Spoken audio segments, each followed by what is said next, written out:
전국에 계신 한능검 수험생 여러분들 또 왔습니다. 한국사를 맛있게 만들어주는 은쌤입니다. 자, 오늘은 저와 함께 15강을 들어갈 거고요. 오늘 우리가 배울 내용은 어떤 내용이냐? 남북국의 경제와 사회입니다. 통일신라와 발해의 경제와 사회를 물어보는데요. 사실 여기가 출제율이 높진 않지만 은은하게 출제가 잘 되고요. 그리고 자주 출제되는 문제를 해결하기 위해서 결정적 힌트를 또 제공하기도 합니다. 무슨 얘기인지는 제가 개념을 정리해드리면서 알려드릴게요. 먼저 신라의 경제인데요. 여기 보시면은 조세곡물 여기 있는데 이거는 저 보세요. 자, 이거는 지금 우리가 뭐 특별하게 암기할 게 있는 건 아니고 하나만 기억해달라고 얘기를 했습니다. 고구려, 백제, 신라, 그리고 발해, 그리고 뒤에 배우는 고려, 조선까지 모든 나라의 건장한 백성이라면 여러분과 유, 미, 우리 둘이 해당이 되겠죠. 백성이라면 해야 되는 의무가 세 가지가 있습니다.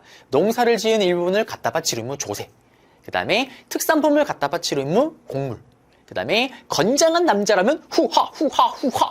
국가 군대에 동원되거나 국가의 큰 공사에 동원될 의무가 있어요. 내 노동력을 제공해줘야 됩니다. 예를 들면 궁궐을 짓는다든지 도로를 닦는다든지 이런 세 가지 의무가 있었다라는 거 하고 넘어가시면 돼요. 그 다음에 통일신라의 민정문서, 촌락문서가 있는데 이거는 판서로 좀 잡아야 됩니다. 촌락문서, 민정문서인데요. 사실은 제가 학창시절에 다니고 공부할 때만 해도 최근 몇 년까지만 해도 민정문서라고 배웠어요. 그런데 어느 순간부터 교과서와 각종 시험에서 이 민정문서가 이름이 촌락문서로 바뀌기 시작을 합니다. 그러면 일단 이 민정문서, 촌락문서가 도대체 무엇이냐? 도대체 뭐가 적힌 거냐라는 게 궁금하실 건데요. 자, 이 민정문서는 이렇게 생각을 하시면 될 것 같아요.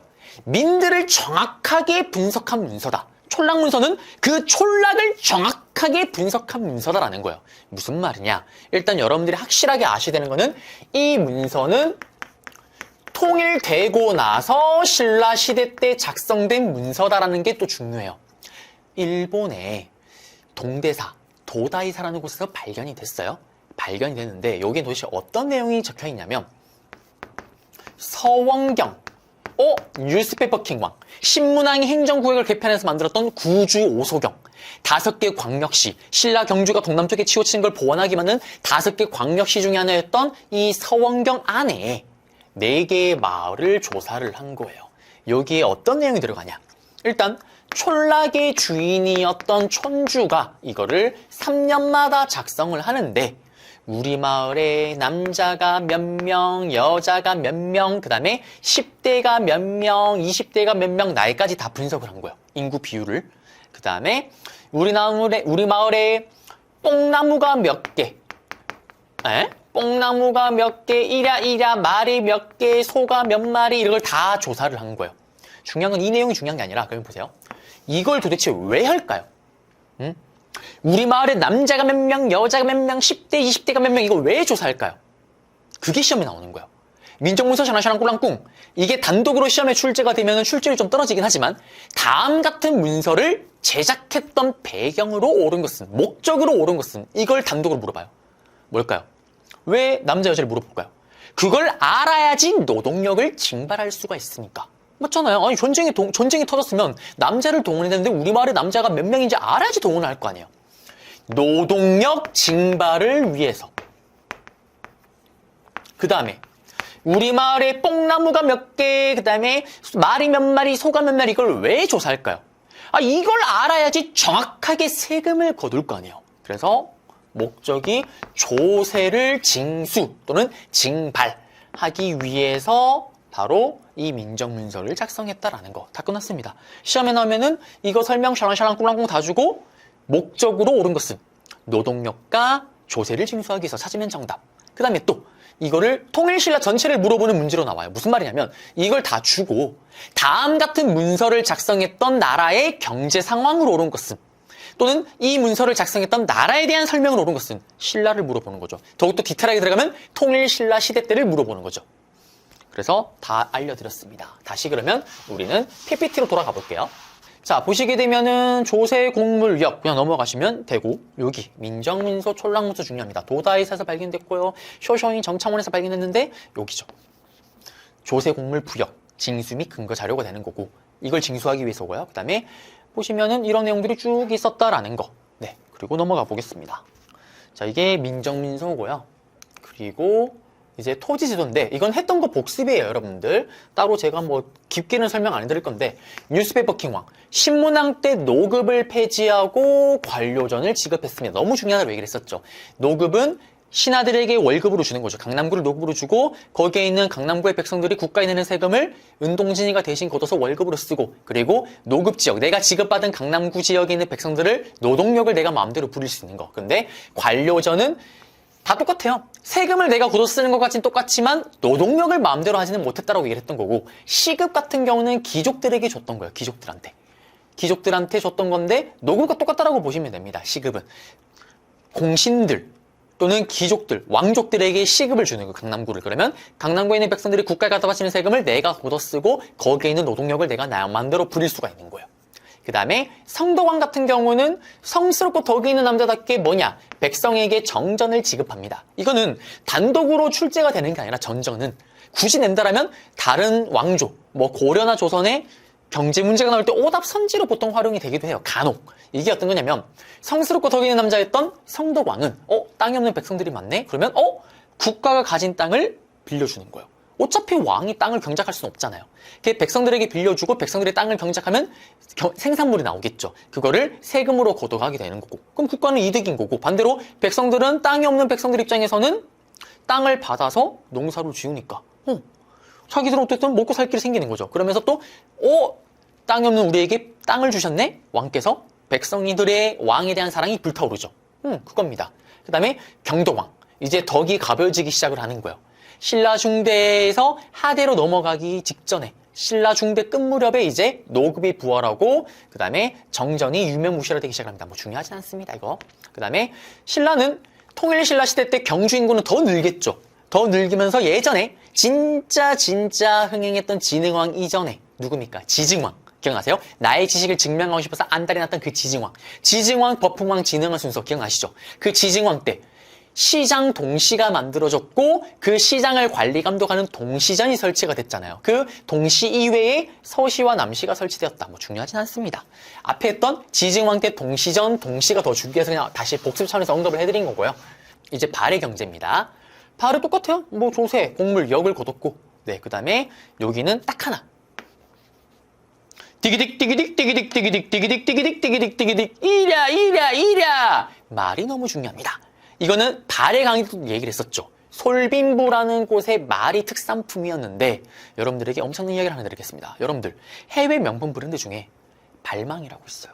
그 발망의 이름의 유래가 뭔지 아세요? 발의 말이 너무나 특산품이 유명했었다. 발해 말? 발망? 미안합니다. 이런 식으로 악성 루머가 만들어지는 거예요. 죄송해요. 발망과 발에는 전혀 관련이 없습니다만 발망 발의 말 발망 죄송합니다. 나도 이런 거 하기 싫어요, 여러분들. 하기 싫은데 여러분들이 이렇게 하면 기억을 못해서 그래요.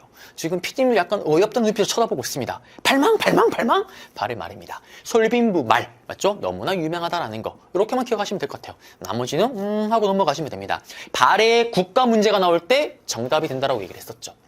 그리고 동진이 말입니다. 전시에서 본 거예요. 어느 전시인지 안 알려줄 겁니다.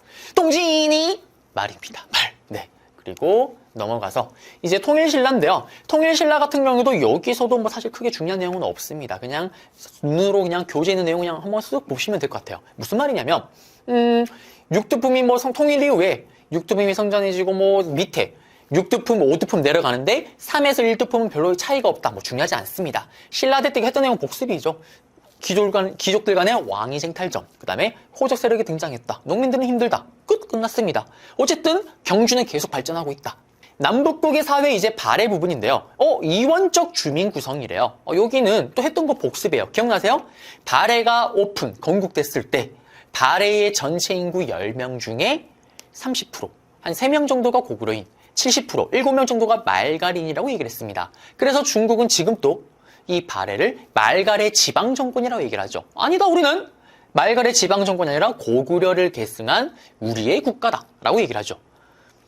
우리의 주장의 근거는 이겁니다. 비록 팩트긴 하다. 30%에 불과하긴 하지만 그들이 싹 다 지배층이다.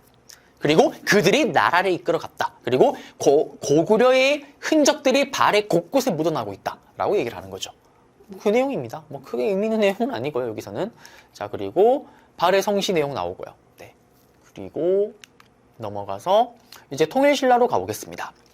통일신라인데, 통일신라 같은 경우는 사실 발해나 신라나 둘 다 당나라 유학을 많이 보내요. 왜? 선진문물을 받아들이기 위해서. 그래서 당나라에서는 또 그러한 유학생들을 위해서 빈공과 손님들이 치는 외국어 과거 시험을 만들어줍니다. 외국인들을 위한 과거 시험. 그래서 여기서 급제라면 실제로 당나라에서 또 일을 하기도 했었죠. 대표적인 인물이 신라의 채치원이 있었습니다. 그리고 여기 보시면 수출품, 수입품이 있는데요. 이거 같은 경우는 이렇게 생각하시면 될 것 같아요. 수출과 수입은 어쨌든 당나라가 선진국이잖아요. 그러면 선진국은 보통 자기보다 밑에 나라의 특산품을 보통 수입을 해요. 반대로 밑에 있는 나라 같은 경우는 선진국의 사치품을 수입해서 자기네 나라의 귀족들이 씁니다. 그래서 여기 보시면 사치품, 비단, 책 등을 신라가 수입을 하고 수출은 특산품, 인상 같은 거 수출을 하는 거예요. 그 다음에 당나라에 신라방, 신라촌, 신라소, 신라간, 신라원이 있는데 요거 제가 판서로 잠깐 잡아드릴게요. 동진이가 빈공과 시험을 쳐서 당나라의 외국인 가고 시험을 쳐서 관직으로 나가고 싶다. 그러면 중국으로 가야 될 거 아니에요. 그러면 중국으로 가려면 어떻게 가야 될까요? 보통은 배를 타고 갑니다. 여기 보면 중국에 이렇게 삐져나온 곳이 있어요. 여기를 뭐라고 얘기를 하냐면 싼뚱반도라고 얘기를 해요. 또는 여기가 우리 예전에 발해가 장문유 장군을 통해서 수군으로 점령하러 갔던 등주, 덩저우 지역이라고 얘기를 합니다. 쌍뚱반도 지역인데, 자, 사실 여기에 배만 띄우면 가만히 있으면은 쌍뚱반도로 들어가는 거예요. 그래서 중국으로 보통 가는 가장 대표적인 길이 쌍뚱반도로 들어가서 그리고 각자 자기 원하는 업무를 위해서 뿔뿔이 흩어지는 거예요. 그러면 이 얘기를 왜 하냐면 쌍뚱반도가 들어가는 중국으로 들어가는 거점이다 보니 자연스럽게 사람들이 모여들 수밖에 없겠죠. 그렇다 보니 신라인들이 모여 사는 거예요. 그래서 신라촌, 신라방이라는 신라인 타운이 만들어지는 거예요. 어떻게 보면 이거 비슷하게 보시면 돼요. 우리 미국에서 우리 한국인들이 제일 살기 좋은 곳이 어디라고 얘기를 해요? 보통 LA라고 얘기를 하죠. 왜? LA에 한인들이 모여 사니까 LA 한인타운이 있잖아요. 그거와 똑같은 개념이에요. 그럼 또 들어와서 자연스럽게 여기에 정착을 하는 사람도 늘어날 거고요. 또 들어가는 거점이다 보니 신라인들이 모여 살기 시작을 하는 거예요. 그래서 신라촌, 신라방이 만들어지는 거고 그러면서 자연스럽게 신라소라는 게 또 만들어져요. 요거는 자치기구예요. 무슨 말이냐면 제가 살고 있는 아파트는 일요일마다 분리수거를 해요. 일요일마다. 근데 이거는 전국적인 아파트가 똑같이 하는 게 아니라 저희 아파트만 하는 거잖아요. 맞죠? 아파트 사람들 주민들만의 룰입니다. 그것처럼 신라촌, 신라방에 신라인들만 사는데 거기에 자기들만 룰이 있을 거 아니에요. 그런 것들을 만드는 게 자치기구 신라소입니다. 그 다음에 신라인들이 묻는 여강인 신라간이 만들어지기도 해요. 그 다음에 신라원, 신라인들이 신앙생활을 할 수 있는 절이 만들어지기도 합니다. 이 절 중에 가장 대표적인 게 적산법화원이라고 있어요. 요거는 보고도보 두 번 보고 장보고아찌가 만든 절입니다. 쌍뚱반도. 요건 좀 이따 또 설명해 드릴 거예요. 그래서 여기 쌍뚱반도에 이러한 거점들이 만들어졌다라는 거. 자, 그러면 이제 다시 PPT로 돌아가겠습니다. 자, 보시면은 여기 신라방, 신라촌, 신라소, 신라간, 신라원. 그 다음에 일본이랑 신라가 교류할 때는 이제 우리가 선진국이에요. 그렇다 보니 보세요. 우리가 수출을 금은 철, 그 다음에 서적, 불경 이런 걸 고차원적인 걸 주고 반대로 우리가 수입하는 거는 얘들의 특산품을 수입해서 오는 거예요. 그리고 뭐 중요하진 않습니다.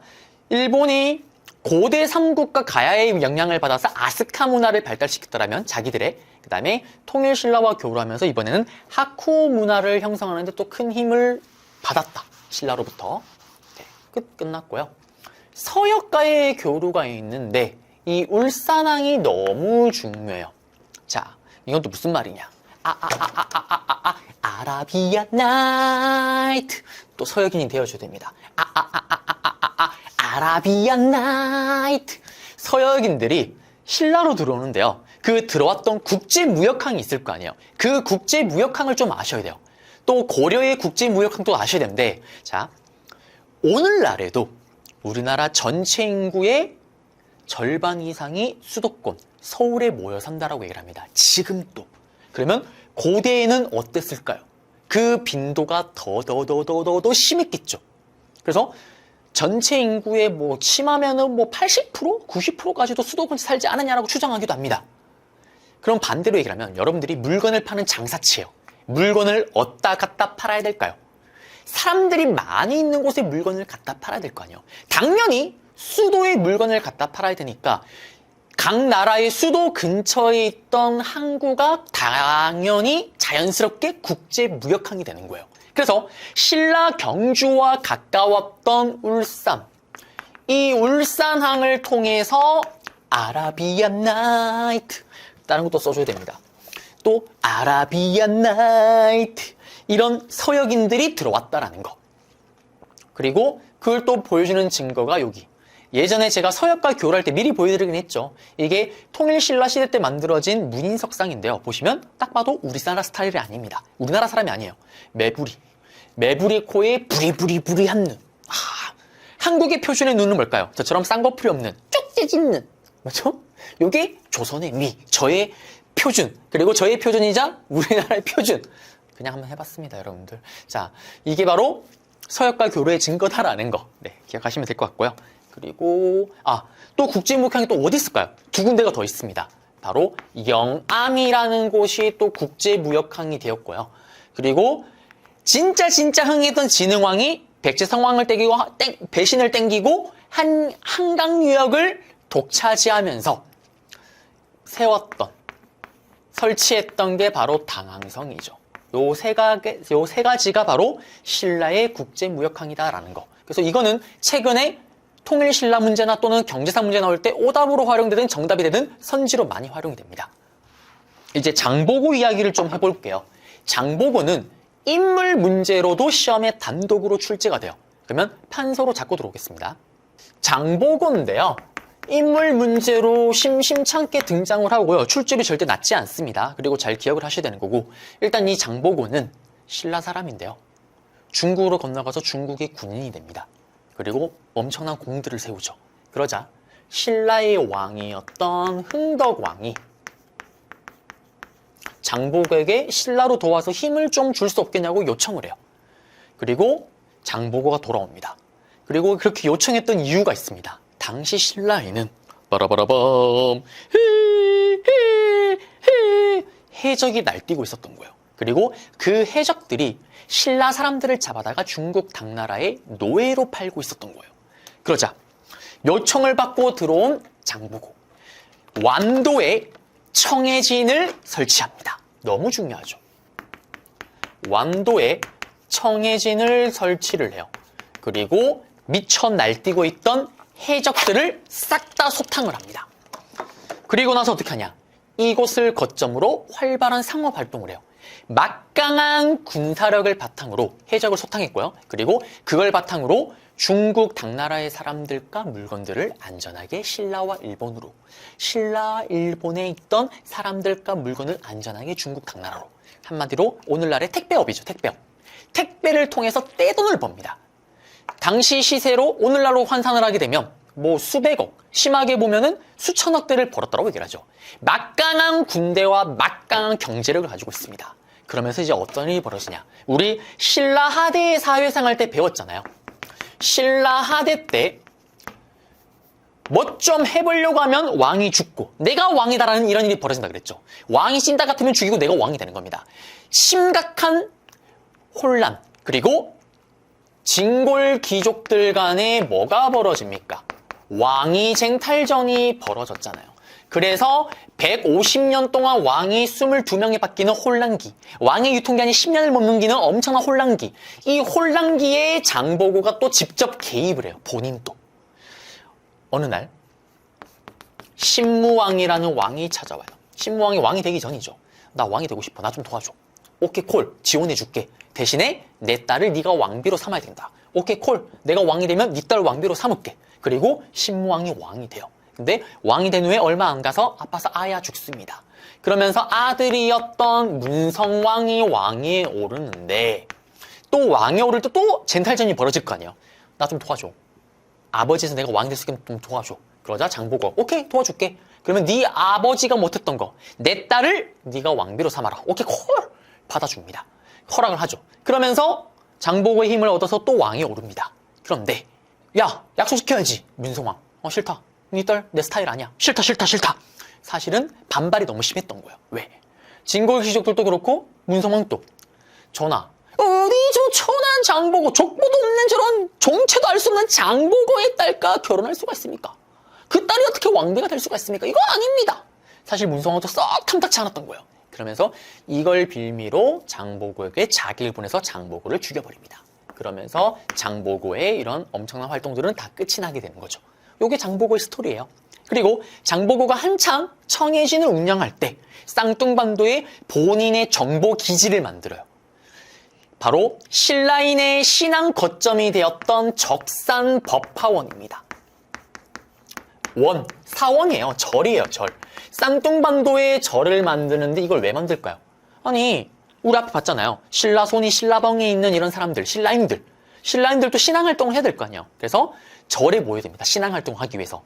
그 핵심 절이 이 적산법화원이에요. 그러면 주말만 되면 신라인들로 바글바글한 거예요. 거기서 고급 정보가 나오기도 하고 여러 정보를 취득할 수가 있겠죠. 본인의 정보기지로 활용했다라는 거. 그래서 장보고 얘기가 나올 때 청해진을 설치했다. 그 다음에 왕위 쟁살전에 참여하였다. 적산법화원을 설치하였다. 찾으면 정답이 되겠습니다. 그러면 이제 PPT 다시 갈게요. 당나라 건너가 군인이 되었고요. 장보고는. 그리고 흥덕왕 때 완도 청해진 설치, 그 다음에 중국 쌍둥반도의 적산법화원, 신라인들의 신앙생활 중심지이자 본국가, 완도 청해진, 그리고 신라와 중국과 연결 기지로 또 활용하기도 하죠. 정보를 또 입수하기도 하고요. 그 다음에 신무왕 즉위에 공을 세우게 됐고, 문성왕이 자신의 딸을 왕비로 받아들이지 않자 반란을 일으킵니다. 그리고 문성왕이 또 보낸 자객에게 암살을 당하죠. 청해진입니다. 했던 것도 복습이에요. 신라당 일본 사이 무역으로 성장했고 장보고가 완도의 청해진 설치 후 해적 소탕하고 해상무역권을 장악합니다. 그리고 해상무역을 주도하고요. 그리고 쌍둥반도의 교민사회가 형성됐고 이걸 바탕으로 적산법화원이 또 건설되죠. 그리고 이제 발해입니다. 발해 같은 경우는 중국 당나라와 교류해요. 근데 처음에는 사이가 나빴다가 언제부터? 파파처럼 싸우는 게 능사가 아니에요. 외교로 숲으로 가겠어요. 그럴 글 좀 배운 남자. 문왕 때부터 당나라와 교류를 합니다. 그 증거가 장항성을 벤치마킹한 상경성, 그리고 당나라의 제도였던 삼성육부를 받아들였던 거, 그리고 여기 똑같이 빈곤가에 또 많은 유학생들이 가고요. 쌍둥반도에는 당나라가 만든 발해의 사신들이 묵을 수 있는 발해관이 설치되기도 해요. 그리고 발해는 또 자기네 특산품 담비, 모피, 인삼, 불상자기, 솔빈불 말 등을 수출하고 또 사치품인 비단책 등을 수입했고요. 그 다음에 여기 너무 중요해요. 영주도, 조공도, 신라도, 일본도, 거란도. 요게 최근의 트렌드상 발해 문제 나올 때 정답이 되거나 아니면 제시문으로 정말 많이 활용이 돼요. 뭐냐? 기억나세요? 파파처럼 싸우는 게 능사가 아니에요. 나 외교로 숲으로 가겠어요. 라고 했던 문왕 때. 문왕 때 그렇게 사이가 나빴던 신라와 드디어 교역을 시작을 합니다. 그 증거가 신라로 가는 길이었던 신라도였죠. 그 외에 인근의 나라들과 교류하기 위해서 발해는 여러 가지 길을 만들어요. 특히 중국 당나라로 가는 길은 두 개를 만듭니다. 영주도, 그 다음에 조공도예요.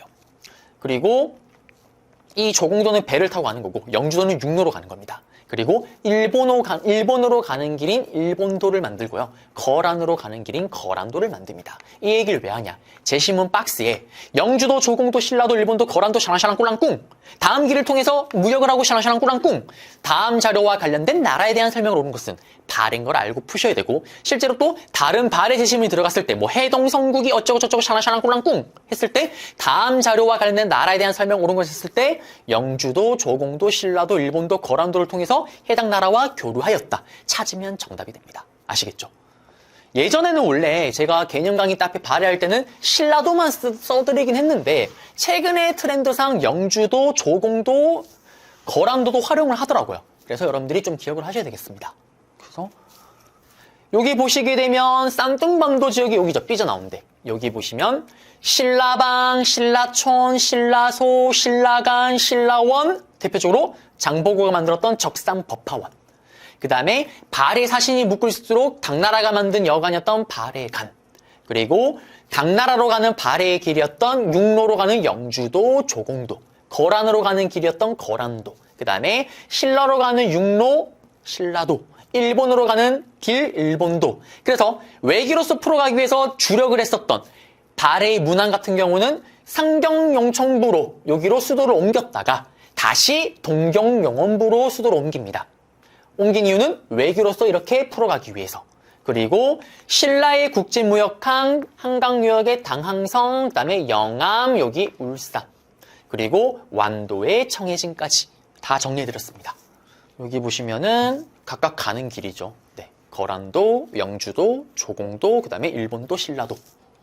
그 다음에 여기 보시면 솔빈부. 여기가 솔빈부의 말을 길렀다라는 곳입니다. 그리고 문제 볼게요. 보세요. 63의 문제인데 제 교재 1번 문제인데요. 가국가의 경제 상황이래요. 조세 수치와 노동력을 동원하기 위한 목적으로 작성. 5서경 중에 하나였던 서원경이 뭐예요?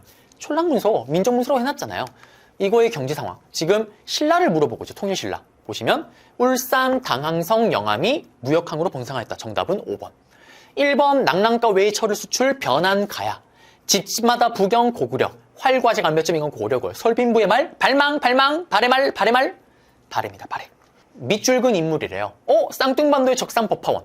당나라 가서 군인 왕이 쟁탈전에 가담 반란. 문성왕이 보낸 자객의 사례. 장보고죠. 장보고. 청해진을 중심으로 해상무역이 전개되었다. 정답은 4번입니다.